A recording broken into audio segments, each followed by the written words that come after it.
Ella didn't know how she arrived. One moment, she was standing at a crossroads in her thoughts, unsure of what she had finished and what still remained. The next, she stood before an immense building carved into the side of a quiet hill, wrapped in ivy and fog. The sign above the grand wooden doors read, "The Library of Possible Endings." A smaller inscription underneath, "Every ending ever imagined, every one you never lived." She pushed open the doors. Inside was silence, not empty but expectant. The air was warm with the scent of parchment, candle wax, and something ancient. Shelves stretched impossibly high. Each one glowed faintly. The spines of the books shimmered with titles she couldn't read at first, until they started to rearrange themselves in her mind. One shelf read, "The Ending Where You Stayed." Another, "The Ending Where You Left Just in Time." Another, "The Ending You Never Dared to Write." She wandered down the first corridor. The shelves whispered as she passed. She pulled a book from the shelf titled, "The Ending Where You Said Yes." Inside, she saw herself accepting the invitation she once refused. She stepped onto a train, not knowing its destination, and found a version of herself who became a poet, a nomad, a listener of stories. She smiled. In another aisle, the books were bound in leather the color of dusk. "The Ending Where You Stayed Silent." She opened one and saw the moment she almost told the truth, and didn't. Saw the words drying in her mouth, the other person turning away, the ache that stayed for years. Next to it, a book titled, "The Ending Where You Spoke Anyway." Inside, her voice trembled but rose.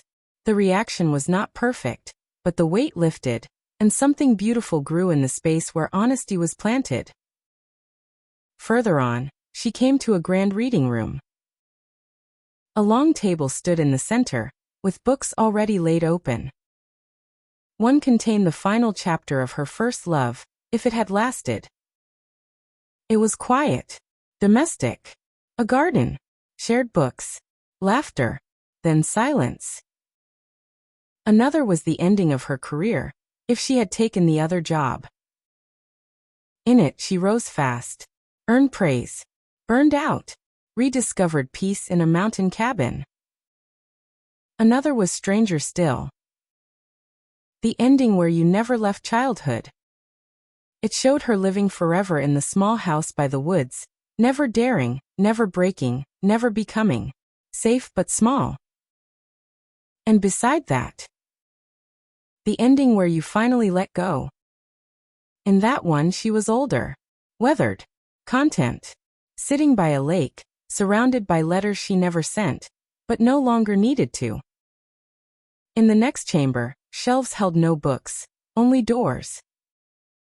Each one led to an ending that had once brushed against her reality, but never crossed over.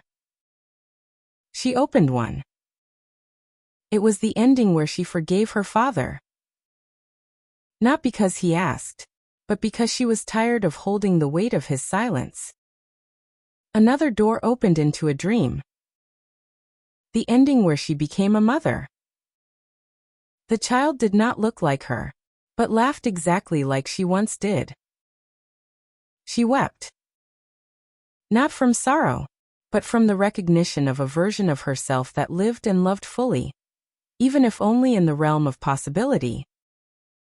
In the center of the library stood a spiral staircase. She climbed. At the top, a single desk. On it, a book. Blank. A plaque read, "The Ending Yet to Be Written." Beside it, a quill already dipped in ink. She Saturday. The ink pulsed with her heartbeat. She hesitated. Then wrote. She chose to live not by fear of the ending, but by the beauty of the page she was on. The ink shimmered. The page glowed. Behind her, the shelves sighed, as if they'd been waiting. As Ella stood, the library changed. Some books faded. Others brightened. Some closed. And a few, just a few, rewrote themselves. As she walked back toward the doors, a librarian appeared. Not old. Not young. Eyes like constellations. They nodded. You've seen what might have been. Now go live what still can be. Ella stepped outside. The sky had cleared.